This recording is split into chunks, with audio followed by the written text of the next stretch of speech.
Jua-jua, salam, selamat pagi buat kita semua, saudara-saudara yang terkasih, jemaat Tuhan khususnya yang ada di GBKP Klasis Jakarta, Kalimantan. Sebelum kita melakukan segala aktivitas pekerjaan kita, pelayanan kita sepanjang hari ini, terlebih dahulu kami mengundang kita untuk bersama-sama merenungkan firman Tuhan dalam sapaan teduh pada pagi hari ini. Sebelumnya mari kita bersatu di dalam doa. Kita berdoa. Tuhan Allah Bapa yang berada dalam surga, puji dan syukur kami naikkan kehadirat-Mu Tuhan. Tuhan yang telah menjaga, menyertai kami dalam istirahat kami. Dan kami bersyukur atas hari ini, atas kekuatan kesehatan yang Tuhan berikan. Dan sebelum kami melakukan segala aktivitas kami sepanjang hari ini, kami mau datang ke hadapan-Mu untuk mendengarkan dan merenungkan sebagian dari firman-Mu. Biarlah Roh-Mu yang kudus menguasai hati dan pikiran kami, agar kami boleh menerima kebenaran firman-Mu, serta melakukannya dalam kehidupan kami sepanjang hari ini. Kiranya Roh Kudus memimpin dan menolong hamba-Mu, agar hamba juga boleh memberitakan kebenaran firman-Mu seturut dengan kehendak-Mu. Berfirmanlah ya Tuhan, dan kami siap mendengarkannya. Di dalam nama Yesus kami sudah berdoa dan bersyukur. Haleluya. Amin. Bapak, Ibu, saudara-saudara yang terkasih, firman Tuhan yang menjadi renungan kita pada Sabat Teduh hari ini diambil dari Yosua pasal 19 ayatnya yang ke-7. Demikian firman Tuhan. En Rimon, Eter dan Asan, 4 kota dengan desa-desanya. Demikian pembacaan firman Tuhan yang menjadi renungan kita. Konteks nas renungan kita pagi ini ialah pembagian tanah Kanaan menjadi milik pusaka ke-12 suku-suku Israel. Di bawah kepemimpinan Yosua, orang Israel telah merebut semua tanah-tanah yang ada di Kanaan. Baik pegunungan, seluruh tanah Negeb, seluruh tanah Gosen, daerah bukit, serta Araba Yordan, dan pegunungan Israel dengan tanah rendahnya, dan yang lainnya sudah direbut oleh orang Israel dalam kepemimpinan Yosua.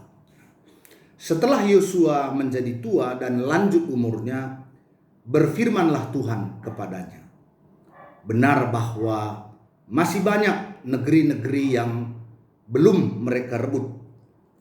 Dan Allah berfirman kepadanya, Aku sendiri akan menghalau mereka dari depan orang Israel. Hanya undikanlah dahulu negeri itu di antara orang Israel menjadi milik pusaka mereka seperti yang kuperintahkan kepadamu.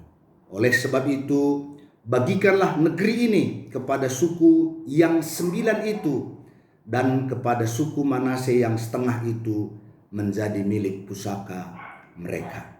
Kenapa dikatakan 9 dan setengah suku Manase? Karena di seberang sungai Yordan ada 2 suku yang sudah memiliki milik pusaka, yaitu suku Ruben dan suku Gad, dan setengah suku Manase yang menyeberang ke tanah Kanaan. Dan yang menjadi renungan kita dalam sapaan teduh hari ini ialah undian yang jatuh kepada suku Simeon. Undian yang kedua jatuh kepada suku atau Bani Simeon. Milik pusaka mereka ada di tengah-tengah milik pusaka Bani Yehuda. Mengapa milik pusaka Bani Simeon ada di tengah-tengah milik pusaka Bani Yehuda? Dalam ayat 9 dikatakan, karena bagian milik pusaka Bani Yehuda terlalu besar bagi mereka, maka Bani Simeon menerima milik pusaka di tengah-tengah milik pusaka Bani Yehuda. Kemudian yang kedua, beberapa kota yang menjadi milik pusaka Bani Simeon seperti yang sudah kami bacakan kepada kita ialah En-Rimon, Eter, dan Asan, 4 kota dengan desa-desanya. Ini yang kami bacakan. Tentu masih banyak kota-kota yang lain yang diberikan oleh Yosua kepada Bani Simeon menjadi milik pusaka mereka. Kalau kita baca, di antaranya disebutkan di sana Berseba, ya, Ziklag, Rama, itu pun bagian dari milik pusaka Bani Simeon. Kita tahu Berseba ialah tempat di mana Abraham mendirikan tugu dan kemudian memanggil nama Allah di sana. Dia memberikan persembahan dan memanggil nama Allah di Berseba. Kalau kita juga nanti baca Ziklag, yaitu salah satu kota tempat persembunyian Daud ketika dia dikejar-kejar oleh Saul. Ya. Kemudian kalau kita juga Rama, kita tahu pada masa pemerintahan Yosua, Ramalah menjadi ibu kota, menjadi pusat pimpinan daripada Yosua. Jadi ada beberapa kota yang terkenal juga yang diberikan kepada Simeon. Jadi Bani Simeon menerima tanah milik pusaka mereka di tengah-tengah milik pusaka Bani Yehuda. Bapak Ibu, saudara-saudara yang terkasih, apa yang dapat kita renungkan dari firman Tuhan ini? Yang pertama dulu bahwa Allah menepati janjinya kepada nenek moyang Israel, bahwa Dia akan menuntun umat Israel. Dia akan membawa mereka ke tanah perjanjian, yaitu tanah Kanaan, tanah yang berlimpah susu dan madunya, dan akan memberikannya kepada keturunannya. Jadi Allah menepati janjinya kepada umat Israel bahwa tanah Kanaan akan diberikan menjadi milik pusaka mereka. Nah, dengan ini kita bisa melihat bahwa Allah sendiri ingin umatnya mengalami kesejahteraan, mengalami kebaikan di tanah di mana mereka mendiaminya. Karena disebutkan tanah itu berlimpah susu dan madunya. Jadi luar biasa, Allah sendiri menghendaki kesejahteraan dari umat Israel. Kemudian yang kedua, dalam pembagian tanah menjadi milik pusaka orang Israel, kita melihat bahwa kepada suku yang besar diberikan luas, tetapi kepada suku yang lebih kecil diberikan sesuai dengan jumlah suku mereka. Apa yang dapat kita pelajari dari sana, Bapak Ibu, saudara-saudara yang terkasih, bahwa di sana dalam pembagian milik pusaka Allah mendasarkannya kepada keadilan. Ya, jadi kepada suku yang jumlahnya besar diberikan milik pusaka yang lebih luas, tetapi kepada suku yang jumlahnya lebih sedikit diberikan milik pusaka sesuai dengan jumlah mereka. Itulah sebabnya Bani Simeon memiliki milik pusaka di tengah-tengah Bani Yehuda, karena apa yang menjadi bagian dari Bani Yehuda terlalu besar bagi mereka. Nah, oleh karenanya dari firman Tuhan pada pagi hari ini jelas bahwa Allah menghendaki kita memiliki milik pusaka, memiliki tempat di mana kita tinggal, di mana kita boleh berusaha, di mana kita boleh menikmati kebaikan-kebaikan Tuhan di dalam kehidupan kita. Dan kemudian yang kedua berkaitan dengan warisan, ini mengingatkan kita supaya kita juga bersikap adil dalam membagi warisan. Apakah kita sebagai orang tua yang memberikan warisan buat anak-anak kita? Apakah kita sebagai anak-anak yang menerima warisan dari orang tua kita? Alkitab telah mengajarkan kita prinsip keadilan. Ya, jadi bukan berdasarkan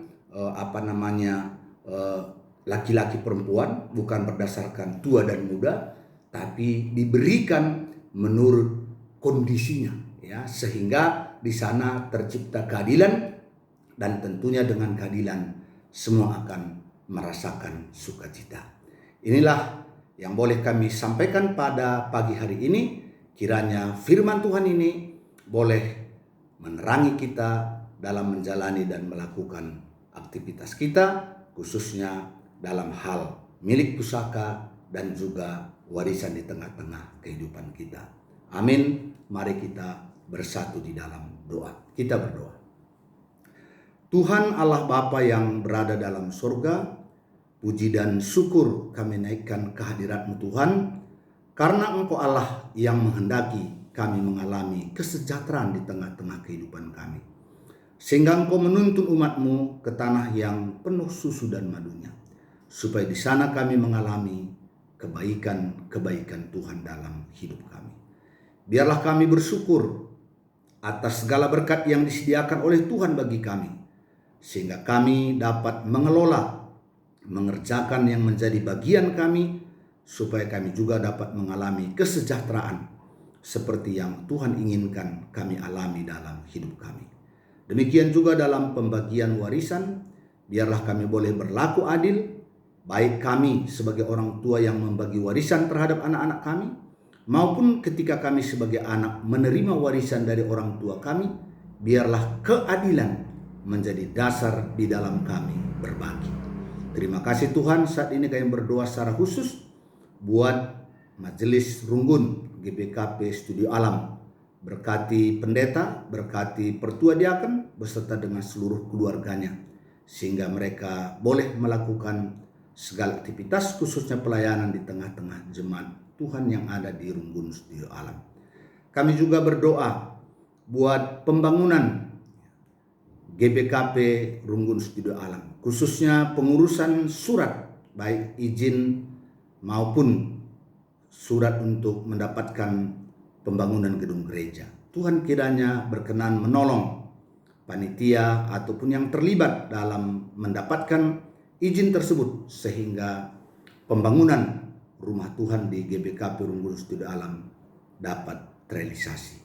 Terima kasih Tuhan, seluruh jemaat-Mu, seluruh hamba-hamba-Mu, khususnya di GBKP Kelasis Jakarta Kalimantan, biarlah kasih karunia, berkat kemurahan Tuhan menyertai setiap kami. Inilah doa kami Bapa, dalam nama Yesus Kristus yang sudah mengajar kami berdoa. Bapa kami yang di surga, dikuduskanlah nama-Mu, datanglah kerajaan-Mu, jadilah kehendak-Mu di bumi seperti di surga.